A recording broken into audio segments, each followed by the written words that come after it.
పెద్ద చెల్లెలు సుమిత్ర మీ అందరికి తెలుసు, సహవాసంలోనే ఉంటుంది. తను కూడా డిఎస్సి నిమిత్తము ప్రిపరేషన్ కానీ తను హాస్టల్ వెళ్ళడం జరిగింది. లాస్ట్ థర్స్డే తనకి హెవీ స్టమక్ పెయిన్, ఇంకా భరించలేనంత నొప్పి, మిడ్ నైట్ అట్లా వచ్చిందంట. ఆ టైంలో అక్కకు ఫోన్ చేయాలన్నా టెన్షన్ పడుతుందేమో అన్న భయం, అమ్మకు ఫోన్ చేయాలన్నా ఒక్కటి ఇంట్లో ఇబ్బంది పడుతుంది, ఎవరికి ఫోన్ చేయాలన్నా ఎవరికి ఫోన్ చేసినా టైంలో అర్ధరాత్రి 1 గంట కంటే ఇబ్బందే కదా, టెన్షన్ పడతారేమో అని ఎవరికి చెప్పలేక తను వెళ్ళి రీసెంట్గా వెళ్ళిందనమాట. అక్కడ ఎవరు పరిచయస్తులు లేరు, ఎవరినైనా పట్టుకొని హాస్పిటల్కి వెళ్దామని చెప్పినా కూడా ఇంకా బాగా ఇబ్బంది పడింది. దాదాపు 1.5 hour వరకు తన ఫీలింగ్ ఎలా ఉండిందంటే ఆ పెయిన్ తట్టుకోలేక ఇంకా నాకు ఇదే లాస్ట్ రోజేమో అనిపించిందంట. అంత భయంకరమైన నొప్పి, ఇంకా సెల్ కూడా తీసుకొని ఎవరికి కాల్ చేయలేనంత పరిస్థితిలో బాగా పెయిన్ ఫీల్ అయింది.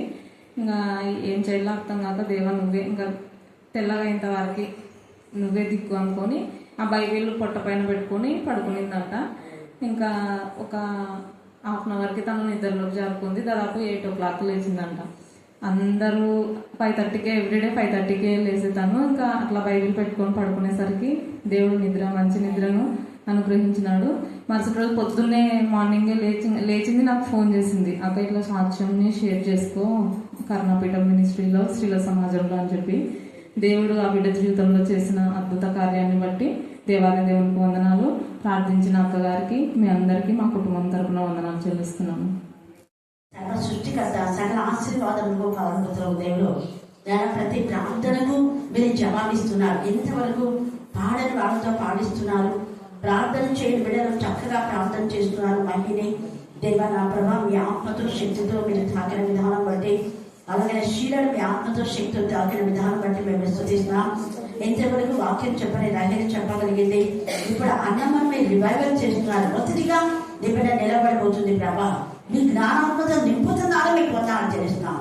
నోటి ఫలము ద్వారా అనేక ఆశీర్వాదాలు మీరు మాకు ఇస్తారు. మా నోటితో నా ప్రభా మేము దేవుడు మాకు మేలు చేస్తాడు అంటే మాకు మేలు చేస్తారు.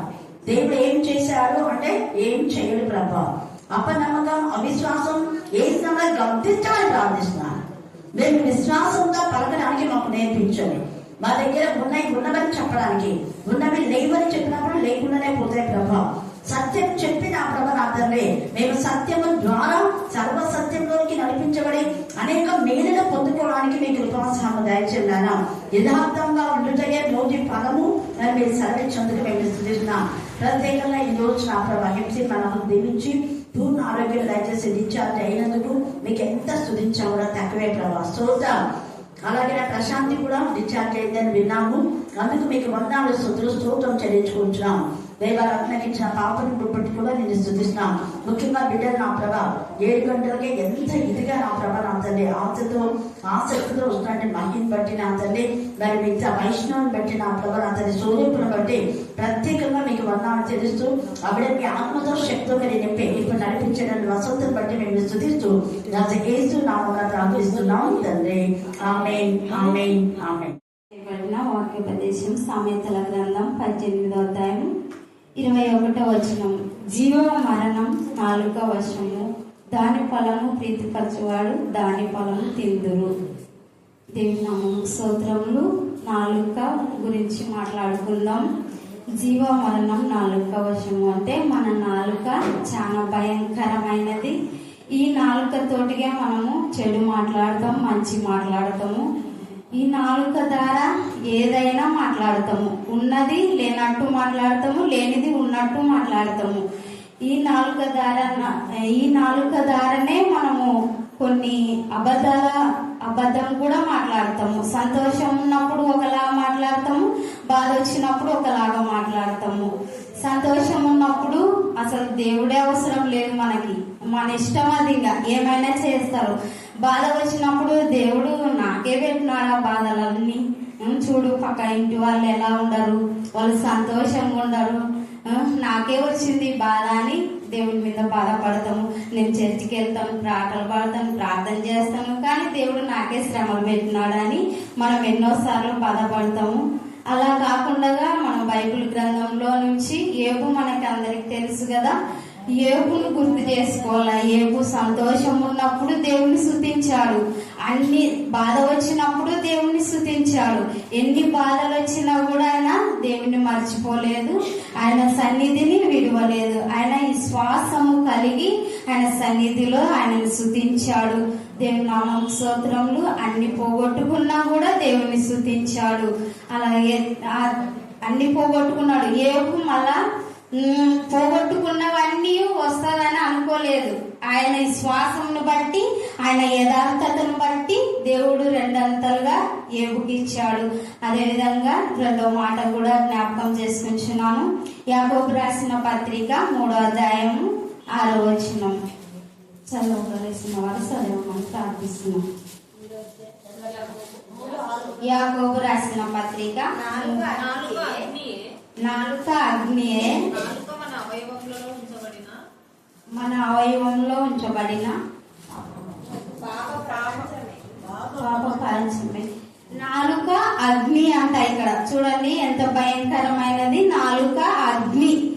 అగ్ని ఈ 4 ద్వారా మన యువములు శరీరం అంతయు ఈ 4 ద్వారానే అంటుకట్టుకొని ఉన్నాయి. ఈ 4ను ఒకవేళ మనకు జబ్బు చేసిందనుకో, మేము మొదటిగా ఎక్కడికి వెళ్తాము? హాస్పిటల్కి వెళ్తాం. హాస్పిటల్కి వెళ్ళిన తర్వాత మొదటిగా డాక్టర్లు ఏం చూస్తారు? 4నే చూస్తారు. ఏ రోగం ఉన్నా కూడా మన 4 ద్వారానే ఆయన మందులు రాస్తాడు. ఈ 4 అగ్ని. ఈ 4 తోటిగా మనము జాగ్రత్త కలిగి ఉండాలి. మనలో ఒకటి దేవునికి ఇష్టం లేని పనులు 2 ఉన్నాయి. అవి ఏమిటంటే భయపడడం. మనము భయపడకూడదు. నేను కూడా మొన్న పోయిన వారము అక్క చెప్పింది అన్నమ్మ వాక్యం చెప్పాలంటే నేను భయపడినా. దేవుడు నాకు ఈ రోజు ఇదే వాక్యమే చూపిస్తున్నాడు. భయపడకూడదు. మనం దేవుని బిడ్డలము, మన భయం ఉండకూడదు. ఎన్నోసార్లు టీచర్ కూడా చెప్పేది, మీరు పక్కింటి వాళ్ళు వాళ్ళింటారు వీళ్ళింటారు అని భయపడుతుండ్రు. భయపడకూడదు. మనం యథార్థంగా ఉండాల, భయం ఉండకూడదు అని అక్క కూడా మనకు చెప్పింది. అలాగనే మనం దేవుని బిడ్డలం కనుక మనం భయపడకూడదు, యథార్థంగా ఉండాలి, దేవుని యందు భయభక్తులు కలిగి ఉండాలి. మొదటిగా. రెండోది వేశ్యదారుల వల్లే మనం ఉండకూడదు. వేశ్యదారులు ఎలా ఉంటారు? పైకి భక్తిగా ఉంటారు, లోపల వేరే మాటలు ఉంటారు. మనుషుల్ని ముందు వాణించి ఒక మాట అంటారు, వాళ్ళు పోయిన తర్వాత వాళ్ళు ఉన్నా కూడా వాళ్ళని పొగుడుతారు అన్నమాట. పోయిన తర్వాత ఆమె చూసినేదేలే. ఒకవేళ వాళ్ళ ఎదురుగా మంచి చీర కట్టుకొని పోయినా నీ చీర బాగుంది అనేది, తర్వాత వాళ్ళు పోయిన తర్వాత ఆ చీరే బాగుంది అని ఇట్లా మాట్లాడతారు. వేశ్యదారులు ఉన్నది కూడా లేదు, లేనిది ఉన్నట్టు చెప్తారు. అది వేశ్యదారులు. ఆ వేశ్యదారుల వల్లే మనం ఉండకూడదు. దుర్బోధలు కూడా చేసేవారు కూడా అలాగనే మాట్లాడతారు. దుర్బోధ చేసే వాళ్ళు కూడా కల్పితమైన మాటలు మాట్లాడతారు. అలా మనం ఉండకూడదు. యథార్థంగా ఉండాలని దేవుడు కోరుకుంటున్నాడు. అలాగనే రెండో మాట మత్తయి రాసిన పత్రిక, మత్తయి రాసిన సువార్త 5వ అధ్యాయము 37వ వచనం చదవలసిందిగా కోరుచున్నాం. మీ మాట అవునంటే అవును, కాదంటే కాదు అని ఉండాలి కదా. మన మాట యథార్థంగా ఉండాలి. ఏదైనా కూడా యథార్థంగా మాట్లాడాలి. వాళ్ళు ఏమన్నా అనుకున్నాని అక్క కూడా మనతో చెప్తుంటది, మీరు యథార్థంగా మాట్లాడండి. వాళ్ళు ఎలాంటి వాళ్ళైనా కూడా యథార్థంగా మీరు ఉన్నది ఉన్నట్టు చెప్పాలంట. మనం ఉన్నది ఉన్నట్టు చెప్పాల. మీరు మీరు ఒకవేళ ఎలాంటిదైనా కూడా ఉన్నది ఉన్నట్టునే మనం మాట్లాడాలి వాళ్ళతోటి.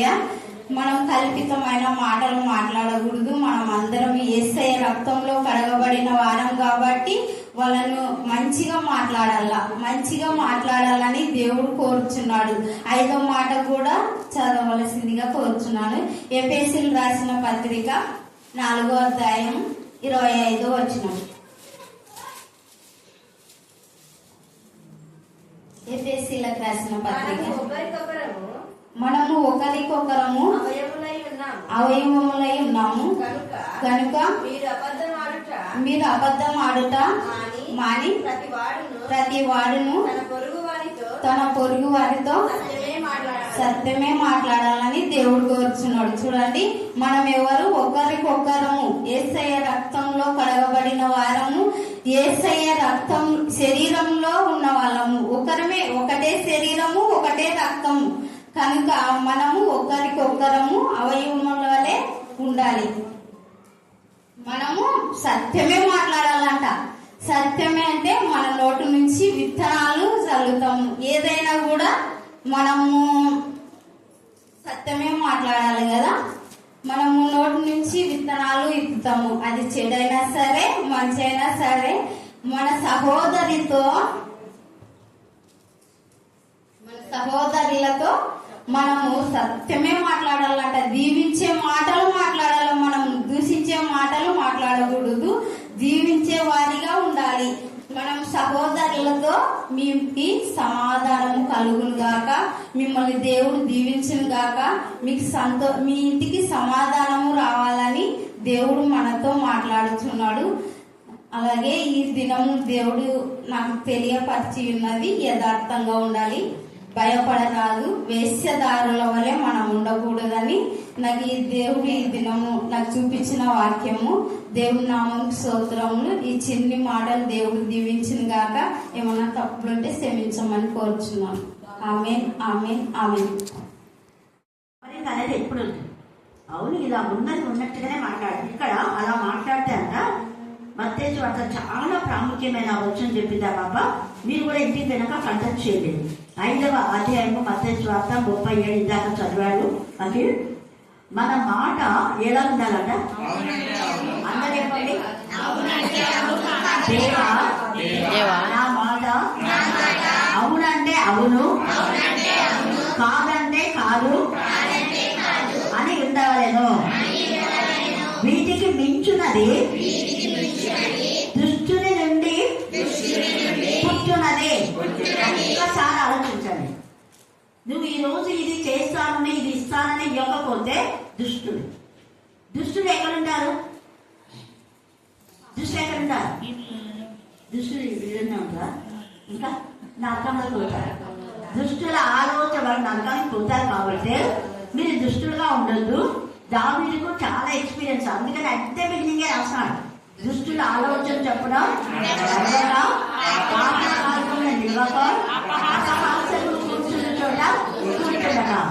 ఇక్కడ మన మామ కింగ్ సౌలు నాయన దావీదా నువ్వేనా అన్నాడు. కానీ తర్వాత దావీదుని పట్టుకోండి, ఎక్కడున్నాడో చంపండి. ఇది ఇందాక తేజలు చెప్పింది అన్నాను. ముందేమో అమ్మ ప్రేసరాడమ్మ అంటారు. మళ్ళా తర్వాత వాళ్ళు వాక్యం చెప్పకూడదు, మీరు వాక్యం చెప్పకూడదు, వాళ్ళు ప్రార్థన చేయకూడదు, వీళ్ళు ప్రార్థన చేయకూడదు. మరి యథార్థంగా ఉండాలి. మన శ్రీధర్ ఇట్లా యథార్థంగా మనీ కొన్ని విషయాలు చెప్పింది. నాతో కూడా వేరే వాళ్ళు కూడా ఉన్నారు. హల్లెలూయా. అది యథార్థంగా అంటే అక్క ఉన్నప్పుడు ఒక చోట, లేనప్పుడు ఒక చోట మాట్లాడకూడదు. ఉన్నా లేకపోయినా ఒకటే మాట. రిట్రీట్ రోజు అందరికి అర్థమైంది. ఉన్నా లేకపోయినా ఒకటే మాట. ఇప్పుడు గుర్తుపెట్టుకోండి మీరు. తర్వాత ఇంకొకటి చెప్పింది, మనము మన నోట సమాధానం చెప్పాలి. ఇంకొకటి ఆశీర్వచనం పలికితే వాళ్ళకి ఆశీర్వదించబడితేనే ఆశీర్వాదం వస్తాయి. గుర్తుపెట్టుకోండి. మనం గాడ్ వేసి అన్నంత మాత్రం వాళ్ళు డిసైడ్ కాదు. ఇది ఎప్పుడు చాలా మంది సేవకులు కూడా చెప్తుంటారు. తండ్రి అనే దేవుడే చెప్పాడు, నిన్ను ఆశీర్వదించే వారినే శపించే వారిని. ఇప్పుడు శపించే వారిని గాడ్ వేసి అంటే డిసైడ్ అయిపోతారా? కాదు. మత్తయి వార్త 10 కూడా మీరు క్షమిస్తేనే మీకేమైతుంది? క్షమాపణ. మీరు ఎవరివైనా క్షమించకుండా వారి పాపాలు నిలిచి ఉండేలా చేస్తే నిలిచి ఉంటాయి అంటున్నాడు.